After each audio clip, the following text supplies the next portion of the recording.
Hello again, whiskey friends. Thanks for joining everybody for another Tuesday discussion. Here on Tuesdays, we do like to respond to questions or comments we're getting either on Instagram, YouTube, or from our wonderful Patreon community. And today is going to be brought to you by an OG of our group, also our executive producer, Todd. Todd loves to send samples and spoil us. This is Blind Pour number 3. Todd sent it back in July, and I'm just now getting to it. So I thought this would be a fun experience to go with this because we have been getting questions about just the thought process of navigating a blind pour, what goes through our minds. So I'm going to try to articulate both the process and what this pour is. And then I'm going to stop. I'm going to text Todd and get the answer so I can reveal it. I'll edit that part out. But thank you, Todd. Also, go check out Todd over there at the Bourbon Road Podcast. Give him some love. So thank you for joining today, whiskey friends. Let's kick off the show.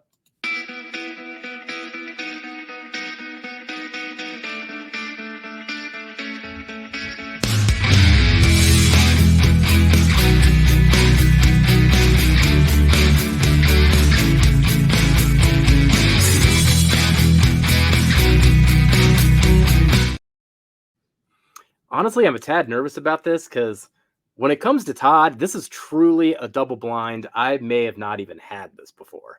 So I really never know what Todd is going to share. He does have an eclectic collection. He loves craft whiskeys. He loves whiskeys from everywhere. So I'm setting myself up for punishment on this one. Also, cheers to Whiskey Encore. That was the Glen I pulled. All right. Cheers to Cheech. I am pouring that thing in there. And all right, away we go. So as I said, I am going to try to guess things that we do typically during our challenges, proof, age, type, finish, state, distillery. But during that process, I'll try to not just articulate what I'm experiencing, but what I'm looking for. Then I'll take a time out, I guess. You'll see me text Todd, and then we'll get the answer. Thanks for joining, everybody. So always go off the nose at first. I like to get to know the nose. Honestly, I should have poured this out a little bit and let it breathe. The nose can change on you, particularly after you taste it and get to know it. The nose can change. So sometimes you can get some clues off of this initial impression, especially if it's a rye or not. Other times it might take more time sitting with it for it to reveal itself. First impressions on this one are really getting a sense of the proof. I really want to taste it before I get into that, but just how deep can I get into it? Does it feel hot at all? This one doesn't. So already I'm kind of thinking sub 120 proof. Now the age on this one is real nice. There is a bit of an oak profile. So that's always something to look out for, especially on the nose too. Does it come across as a young wood, graininess, anything like that that might mean youth? Does it not really have any of those characteristics, which might mean something 6 to 7 years? Or do you start getting into an oak profile, might lean me towards 7, 8, 9 years? If you get into like furniture varnish and things like that, which is not happening on this pour, then I start getting into double digits. Very good, though. Just a bit of vanilla, good fruit profile here. Leaning into stone fruits. And my instincts say bourbon off the bat as well. That is going to be based on the presence of rye being overwhelming. There's no mint. There's no pine. Nothing like that would give me an indication of a rye. All right, let's get into the taste.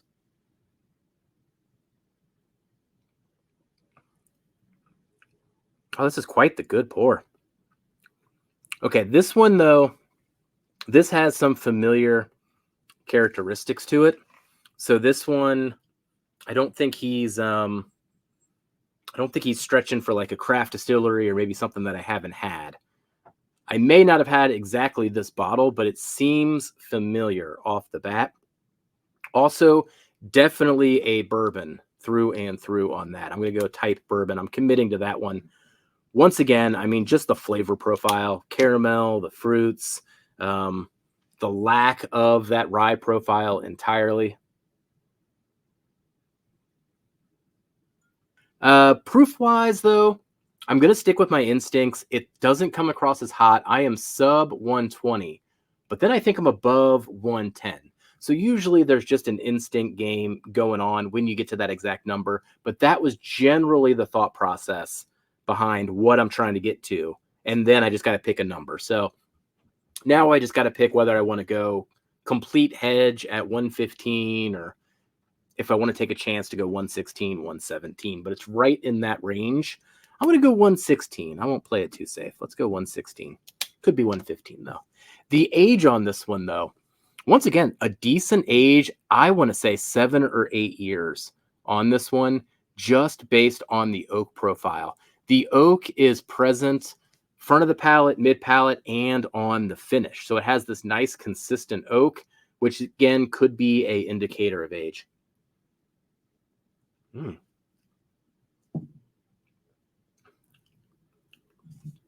it's really good. You know, the profile, that wouldn't be, the proof wouldn't fit on that. It almost reminds me of New Riff in some ways, like that 8-year New Riff. I'm going to go 8 years off that thought, but there's some similarities there. I get a bit of honey on there too on the finish.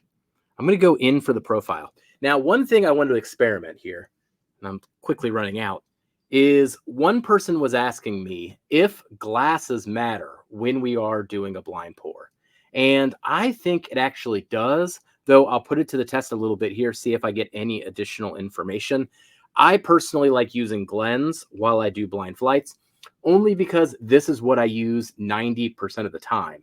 Some of the flavor notes, particularly on the nose, could change depending on the shape of the glass.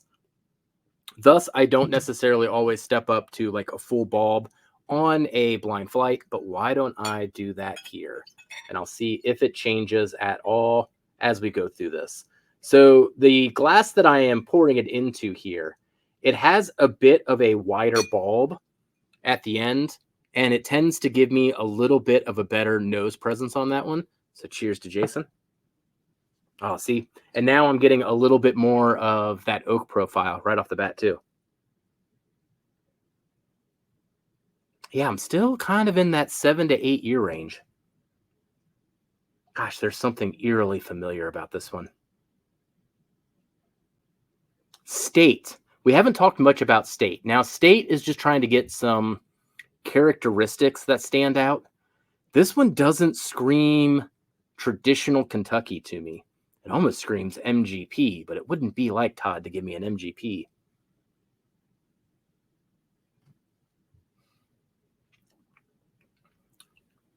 Man, it's quite good.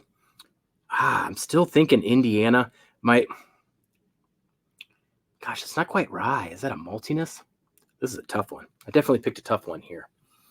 I'm going to go Indiana on the state, and I'm going to go not finished. Now, the finish, for me, it's more that detection sometimes of just the fruit or something that doesn't belong.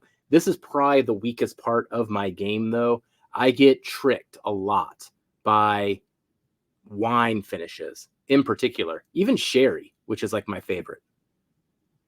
So I'm at 116, 8 years, bourbon, not finished, and Indiana. So off of that, I've got a little bit left. I'm going to pour it into this glass here. I'm just going to see if I get any more information off the nose. As I go glass to glass here, though, what stood out to me in this transition was the fact that the oak profile made me a bit more confident. Could be false confidence. We'll see. Oh, yeah. It's the oak.